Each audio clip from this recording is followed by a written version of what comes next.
बिस्मिल्लाहिर्रहमानिर्रहीम। मैं हूं शहबाज अहमद और आप मेरे चैनल देख रहे हैं कुकिंग विद शहबाज। आज मैं आपके लिए गाजर के हलवे की एक ऐसी स्पेशल रेसिपी लेके आया हूँ जो कि सर्दियों में आपके जिसमें भरपूर ताकत देगी और आपको सर्दियों से बचाएगी। आप और आपके बच्चों को, आपके घर वालों को बहुत फ़ायदा देगी। सर्दियों में ये आप बनाकर ज़रूर खाएं और एक दफ़ा बनाने के बाद आप ये रोज़ाना बनाने पे मजबूर हो जाएंगे। आइए शुरू करते हैं आज की ये रेसिपी। तो इसके लिए सबसे पहले मैंने लिया है 1 लीटर दूध। दूध आप डब्बे वाला भी इस्तेमाल कर सकते हैं और फ्रेश वाला भी इस्तेमाल कर सकते हैं, लेकिन आपने क्रीम वाला दूध लेना है। इसमें शामिल करेंगे हम 4 अंडे तोड़कर। इस तरह से ये आपने जो दूध लेना है वो आपने रूम टेम्परेचर पे लेना है, ना ठंडा हो और ना ही गर्म हो। 4 अंडों को शामिल करेंगे। ये अगर एक दफ़ा आपने बना ली ना रेसिपी तो आप रोज़ाना बनाएंगे। तो इसमें आप शामिल करेंगे 200 ग्राम मैंने चीनी ली है। आप इससे ज़्यादा, अगर आपको मीठा पसंद है ज़्यादा तो आप थोड़ा सा ज़्यादा भी शामिल कर सकते हैं। तो मैंने लिया है 200 ग्राम। आप 250 ग्राम तक ये चीनी इस्तेमाल कर सकते हैं। अच्छे से मिक्स करेंगे इन तीनों चीज़ों को। अच्छे से हम फेंट लेंगे। आपने ज़रूर ट्राई करना है, बहुत आसानी से बनने वाली ये रेसिपी है और सर्दियों में ये तो बहुत ही मज़े की बनती है और कम वक्त में एक बहुत ही कमाल की रेसिपी आपको मिलेगी और खाने वाले आपकी तारीफ़ें करते नहीं थकेंगे। आपने ज़रूर ट्राई करनी है। तो ये देखें, इस तरह से हमने फेंट लिया है। इसको रख लेंगे साइड पे 10 से 15 मिनट के लिए। और यहाँ पे मैंने 1 किलो गाजर ली है और इसको मैंने इस तरह से मोटा मोटा कद्दूकश कर लिया है।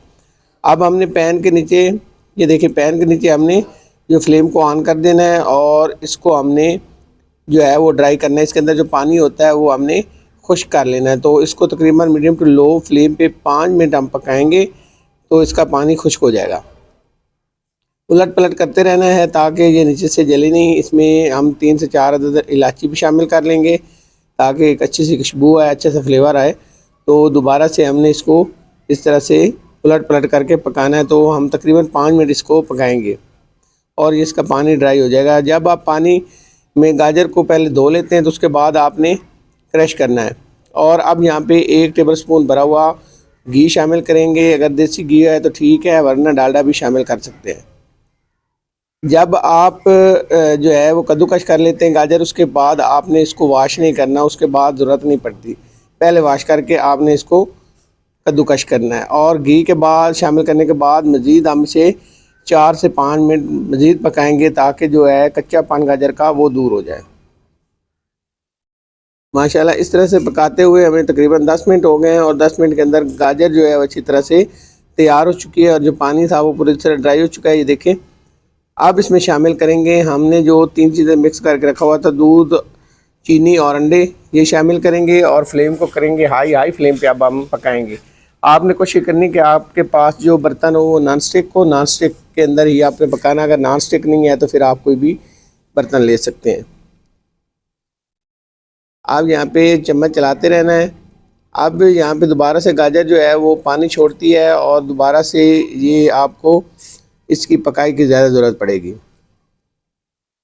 और चम्मच यहाँ पे आपका नहीं रुकना चाहिए क्योंकि यहाँ पे जो है वो इसके अंदर हमने अंडा शामिल किया होता है। तो एक बढ़िया बढ़िया गुठलियाँ बनने शुरू हो जाती हैं अगर आप चम्मच नहीं चलाएंगे। आपको चम्मच चलते रहना चाहिए। उससे क्या होगा कि जो गुठलियाँ बनेंगी वो नहीं बनेगी, दाना बनेगा। जैसे आप बाज़ार से गाजर का हलवा लेते हैं तो उसके अंदर एक दाना होता है, इसी तरह आपको मोटा मोटा दाना नज़र आएगा। ऐसे लगेगा जैसे आपने इसके अंदर खोया शामिल किया है। तो चम्मच ऐसे चलाते रहेंगे और पकाते रहेंगे। ये तकरीबन हमने 15 से 20 मिनट तक मज़ीद इसको हाई फ्लेम पे पकाना है। तो ये देखें, आपको इसके अंदर एक दाना बनता नज़र आ रहा है। इसी तरह से इसका दाना बनता जाएगा और ये जो इसके अंदर पानी है, ये दूध है, ये ड्राई होता जाएगा। ये देखें, अब आपको नज़र आ रहा होगा मोटा मोटा दाना, ये इसे महसूस हो रहा है जैसे इसके अंदर हमने खोया शामिल किया है। खोए के बगैर आप दानेदार मज़ेदार सा हलवा तैयार कर सकते हैं। 10 मिनट हो गए पकाते हुए, 5 मिनट ढक कर पकाएँगे। तो यहाँ पे 5 मिनट हो गए हैं और यहाँ पे देखें मज़ीद जो है वो पानी जो है वो ड्राई हो चुका है काफ़ी हद तक। 5 से 6 मिनट आपने मज़ीद पकाना है।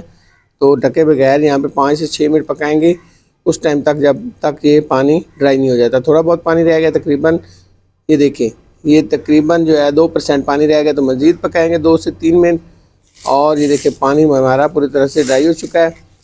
और अब आते हैं यहाँ पे एक लेंगे पैन के अंदर हम शामिल करेंगे, यहाँ पे मेरे पास देसी घी है, ये मैं लूँगा तकरीबन 2 टेबलस्पून और इसको हम करेंगे गरम किसी पैन के अंदर डाल के। और जैसे गरम हो जाएगा तो इसमें कुछ ड्राई फ्रूट जाएंगे, इसमें जाएंगे किशमिश है मेरे पास 50 ग्राम मेरे पास बादाम है, 50 ग्राम मेरे पास जो है वो चारे मगज़ हैं, और इसके अलावा तेल है 50 ग्राम। ये हमने 4 चीज़ें ली हैं।